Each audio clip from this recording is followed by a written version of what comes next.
Alors, en Haïti, le numérique fait son petit bonhomme de chemin depuis quelques années, mais reste un grand défi technologique. C'est un passage obligé, c'est le futur, la voie du futur. Et au niveau de la Maison des Champs, nous avons investi aussi dans le numérique. Nous avons du contenu numérique que nous élaborons et surtout du numérique interactif, et ce n'est pas du statique, pour qu'il puisse être intégré dans les salles de classe également. Mais le plus gros défi, c'est au niveau des infrastructures au niveau du pays.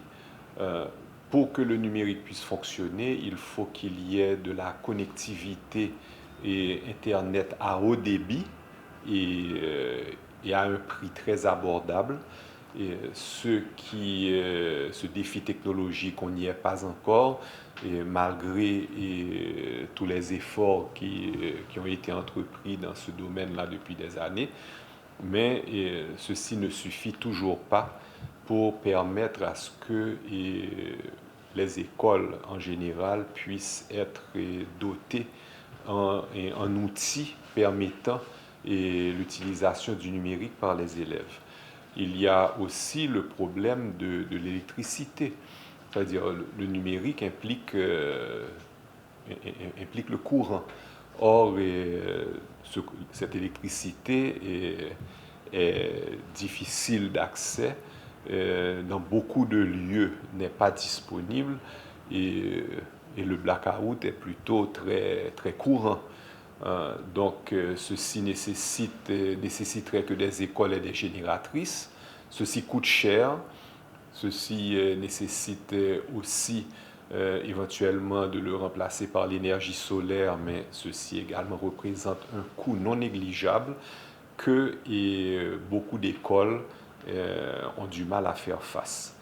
Donc, par rapport à ceci, le manuel scolaire classique et papier garde vraiment la prépondérance en Haïti, mais nous estimons que peu à peu, le passage vers le numérique va finir par arriver, et si ce n'est que dans le reste du monde, et particulièrement dans les pays du Nord qui étaient de grands consommateurs de papier, nous allons de plus en plus, et par rapport à cette volonté de la recherche d'une économie verte, d'aller vers le paperless, ça veut dire une économie sans papier.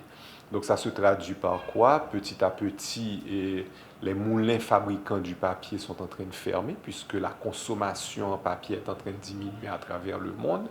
Et un pays comme Haïti qui ne produit pas de papier, nous n'avons certainement pas des forêts pour cela. Et donc, tout le papier consommé en Haïti est importé. Et au rythme où vont les choses, année après année, nous risquons de nous retrouver avec un approvisionnement en papier de plus en plus cher, puisque l'offre de papier va diminuer et automatiquement le jeu force à couper. Il faudra bien que si le pays ne trouve pas de papier pour produire des livres papier, que nous passions au numérique comme le reste du monde. Mais nous pensons que quand même ceci va prendre un petit peu de temps et ce ne sera pas pour demain. Il faut que quand même ce numérique s'accompagne des infrastructures nécessaires et qui soient à un coût abordable. Parce que le livre numérique, lui, est économique.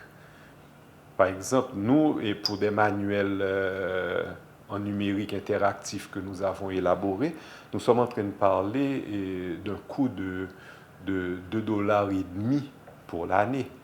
Et c'est beaucoup plus économique. Mais il n'y a pas que ça. Le numérique implique des ordinateurs, des tablettes, et comme je disais tantôt, des connexions Internet et l'électricité.